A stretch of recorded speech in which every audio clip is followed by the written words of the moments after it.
Welcome to Real Paranormal Activity, the network. Entertainment you'll enjoy.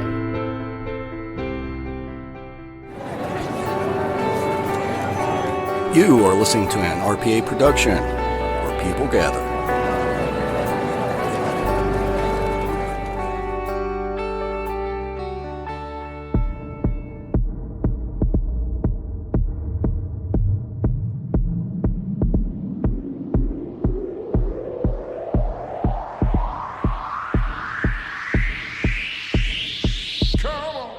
Ladies and gentlemen, RPA is proud to present Aaron's Horror Show with Aaron Frale.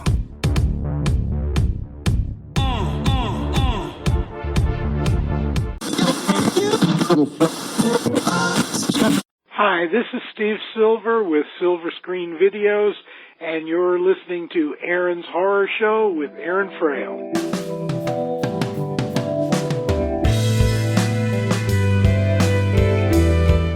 You are listening to Aaron's Horror Show, and I'm your host, Aaron Frale. We get to read fiction on the show and talk about some movies, books, you name it.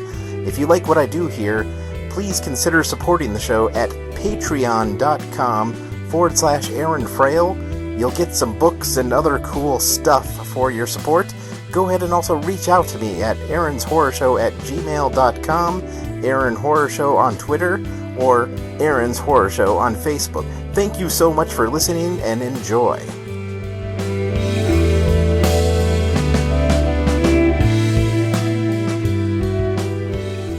Welcome to Aaron's Horror Show, and I'm your host, Aaron Frale.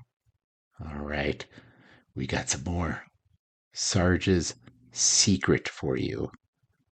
As soon as I pull it up on my Kindle so I can read to you. Okay, here we go. The rest of the day went by with only minor confrontations. A few creatures were a mix between jackals, lemurs, pestered them.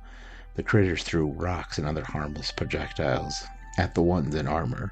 A few rounds into the air scared them off before the ones without armor got too bruised. They avoided a herd of giant tri-horned beasts with stringy, fine, wispy hair that looked like a mallet for a tail. Eventually, the poison-infecting Wellesley wore off on its own, and they reset his bed pack so it stopped futilely looking for a cure. Sarge checked the long wave bands and didn't get any connection. He tried the satellite comms without luck, which meant one of two things. The first was that the siege was unsuccessful, and the IF packed up and headed for Earth. The other option was that the comm barrier on the planet was localized and not disabled yet. Either way, the siege of Tech was well underway if humans were still around on his planet. However, his team must have been blown so far off course it didn't really matter how well the battle was going. They would miss out on it even if they were lucky enough to make their way back to civilization before the Force made short work of them.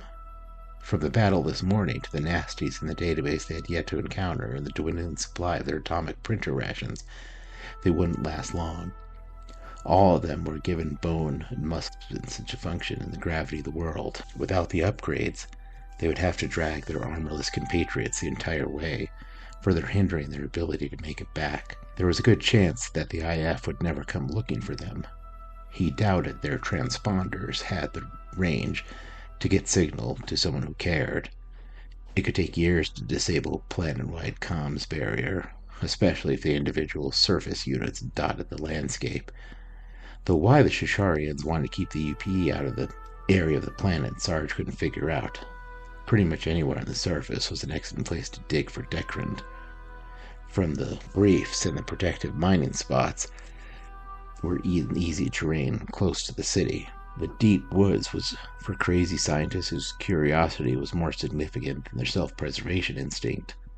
The kooks who thought they would make the next medical breakthrough by discovering something no one else had also gravitated to their demise. By the time the sun slipped below the horizon, they'd come across a clearing in the forest. It was good enough to set up some motion sensors. They replicated a tent for 2 members of the team exposed to the elements, and after watch was set for the night, Sarge went to sleep. He was greeted by the same creature that haunted his dreams the night before. The being seemed to float in the camp past the motion sensors. It moved with a purpose and went right for the tent. When it was close, the zipper was opened by someone inside. Wellesley stepped out. His eyes were glazed over. The creature latched to the soldier's head with several amorphous tendrils extended from its body. The last one touched the forehead. A tear formed on the edge of the man's eyes. He pulled a knife they had retrieved from his armor and stabbed himself in the gut. Sarge tried to run towards him and the creature, but he was paralyzed once again. He couldn't move or even scream to warn his comrades. Wellesley dug into the slit and pulled out his own entrails. Pain and panic were in his eyes, but his body was under the control of that beast. The creature pointed towards the woods with several tentacles. Wellesley walked out of the camp while wrapping the guts he had retrieved from his abdomen around his neck. Sarge was powerless to stop it. He woke up and the creature was gone. The tent was closed and Tara was kicking Tomahawk awake. Crusher was already awake, polishing her gun. Sarge leapt from his spot against a rock and dashed towards the tent. Tara eyed him with some curious look. "I was going to wake him next," Tara said. Sarge tore open the door to the tent and startled Maciarnack awake. The guy had no shame, stripped down to nothing but a sleeping bag. Wellesley's sack was empty. "Where's Wellesley?" Sarge asked. Maciarnack yawned and began the process of pulling up his pants. "How should I know? Slept better than ever last night. I'm going to have to figure out who designed the supply replicator matrices." Sarge ignored his friend and walked out of the tent. He glanced at the spot where he had been sleeping and walked a few paces to where he thought Wellesley had used the knife. He bent down to inspect the grass underneath. "Want to clue us in what you're looking for, Sarge?" Tara asked. By now the others had gathered around. After moving out from a spiral pattern starting point, he found what he was looking for. There was blood in the grass. He didn't need to run a DNA scan to figure out who it was, but did it anyway. It was a match. "Look." He moved the grass blades aside so everyone could see. "Run a scan." "How can that be? No one's tripped the sensors. At least not during my watch." The others echoed what Tara said. The same thing happened during Sarge's watch. The insects and the forest critters were the only sounds he had heard. "What do you think happened to him?" Tara said. "You think he turned off the motion sensors to take a piss or something?" Crusher suggested. "He couldn't have," Maciarnack said. "Not without a functional armor." "Maybe it was an aerial predator. Something in the trees," Tomahawk said. "It's not any of that," Sarge said. "Tara, Tommy, you pack up camp. Crusher, you're with me." "What about me? I can..." Maciarnack began. "Just don't get in anyone's way," Sarge said.